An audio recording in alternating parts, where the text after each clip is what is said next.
یہ حدیث ملکوتی جسے آیت اللہ مرحوم حسن زادہ آمولی نے اپنی کتابوں میں تحریر کیا، جس میں عشق کی کیفیت کو توحید سے متعلق بیان کیا۔ ارشاد باری تعالیٰ ہے جو کہ حدیث قدسی ہے، آپ اسے فرش عزا پر خود تطبیق کریں، یہ آپ کا کام۔ من طلبنی وجدنی، اللہ تبارک و تعالی پیغام دے رہا ہے اپنے چاہنے والوں کو، اپنے عقیدت مندوں کو جو اللہ کو تلاش کرتے ہیں، اللہ انہیں پیغام دے رہا ہے۔ آپ حسین ابن علی کو تلاش کرنے کے لیے فرش عزا پر آئے ہیں، آپ اسے خود پر تطبیق کریں اور خود کے حسین ابن علی سے رابطے پر خود تطبیق کریں۔ من طلبنی وجدنی، جو مجھے طلب کرتا ہے، جو مجھے تلاش کرتا ہے، جو مجھے ڈھونڈتا ہے ان مجالس عزا میں آ کر، وجدنی، وہ مجھے پا لیتا ہے۔ ٹھیک ہے، اللہ کو پانا ہے، مسجد میں چلے جائیں، امام رضا کے حرم میں چلے جائیں، وہاں اللہ کو پالیں۔ فرش عزا میں حسین ابن علی راستہ ہے اللہ تک پہنچنے کا۔ من طلبنی وجدنی، جو مجھے طلب کرتا ہے، مجھے تلاش کرتا ہے، مجھے ڈھونڈتا ہے، بالآخر اپنی تلاش کے نتیجے میں وہ مجھے پالے گا۔ اور پھر فرماتے ہیں ومن وجدنی عرفنی، جو مجھے پا لے گا وہ میرے عرفان کو در کر لے گا، وہ میرا عارف ہو جائے گا۔ تو بس آپ لوگ حسین ابن علی کو تلاش کرنے مجلس اعظم میں آئے ہیں۔ اگر تلاش ہے تو حسین ابن علی مل جائیں گے، اور اگر حسین ابن علی مل گئے تو آپ عارف حسین ابن علی ہو جائیں گے۔ تطبیق کر رہے ہیں نا اس کو اس طرف کو، ومن عرفنی احبنی، جو مجھے میری معرفت حاصل کرتا ہے، جو میرا عارف ہو جاتا ہے، احبنی، وہ مجھ سے محبت کرتا ہے۔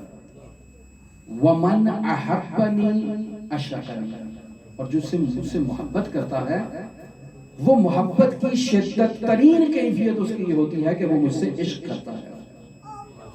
بس جو حسین ابن علی سے محبت کرتا ہے وہ یہ ہرگز تصور نہ کرے کہ یہ محبت یک طرفہ ہے۔ ٹھیک ہے، اللہ سے محبت کرو گے تو اللہ بھی آپ سے محبت کرے گا، اللہ سے عشق کرو گے تو اللہ بھی آپ سے عشق کرے گا۔ حسین ابن علی سے محبت کرو گے تو حسین ابن علی آپ سے محبت کریں گے، حسین ابن علی سے عشق کرو گے تو حسین ابن علی بھی آپ سے عشق کریں گے۔ اب آگے مراحل، ومن عشقنی عشقتہ، جو مجھ سے عشق کرتا ہے میں بھی اس سے عشق کرتا ہوں۔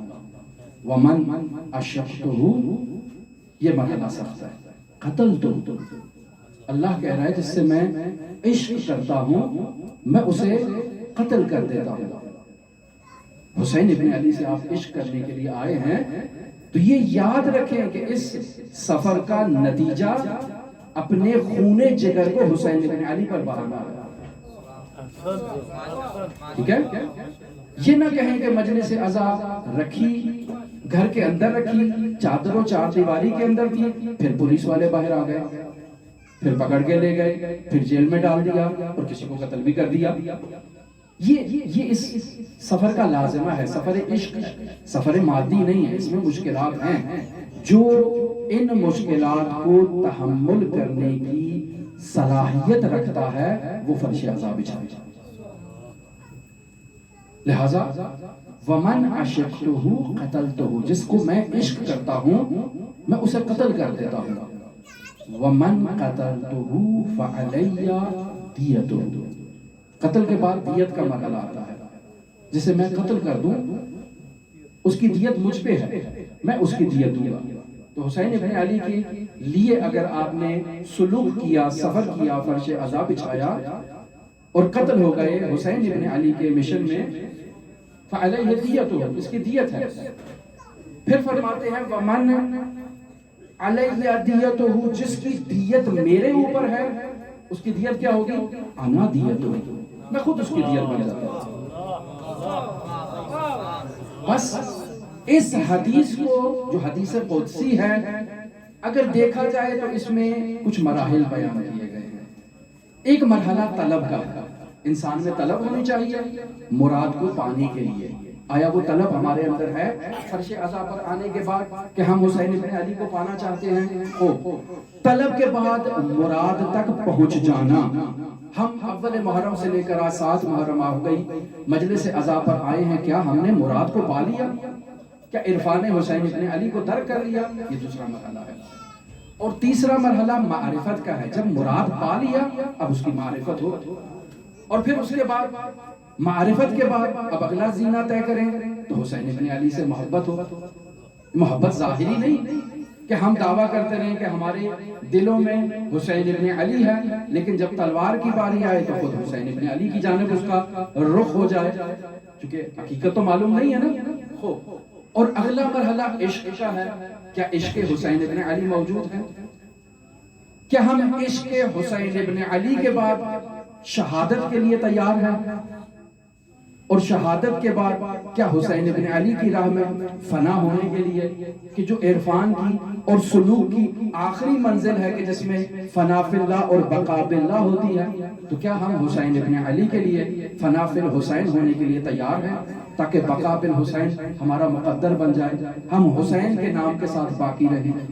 یہ بہت سخت مراحل ہیں کہ جنہیں انسان نے درک کرنا ہے عرفان عزا. پس عاشق خدا میں خود کو ذوب کر دیتا ہے. وہ مشہور جملہ جسے مرحوم باقر الصدر بیان کیا کرتے تھے، ذوبوا فی الخمینی کما هو غاب فی الاسلام. خمینی میں ذوب ہو جاؤ، پگھل جاؤ خمینی میں جیسے وہ اسلام میں پگھلا ہوا تھا. کیا ہم ایسے امام حسین کے اندر مجذوب ہو چکے ہیں؟ نہیں، وہ مرحلہ ابھی دور کا ہے. لہٰذا ان مراحل کو اب یہاں سے عشق کے سفر کو لے کر آگے چلنا. برہان بہت ہو چکے، بہت بیان ہو چکے. عشق کی منزل کو طے کرنا ہے. انشاءاللہ جب حضرت سید الشہداء کے اصحاب کا ذکر کیا جائے تو اس میں اس عشق کی کیفیت کو مشاہدہ کریں کہ وہ کون تھے ملکوتی افراد. یہ فرشی افراد نہیں تھے، یہ عرشی افراد تھے جو حسین ابن علی کے کاروان میں شامل تھے.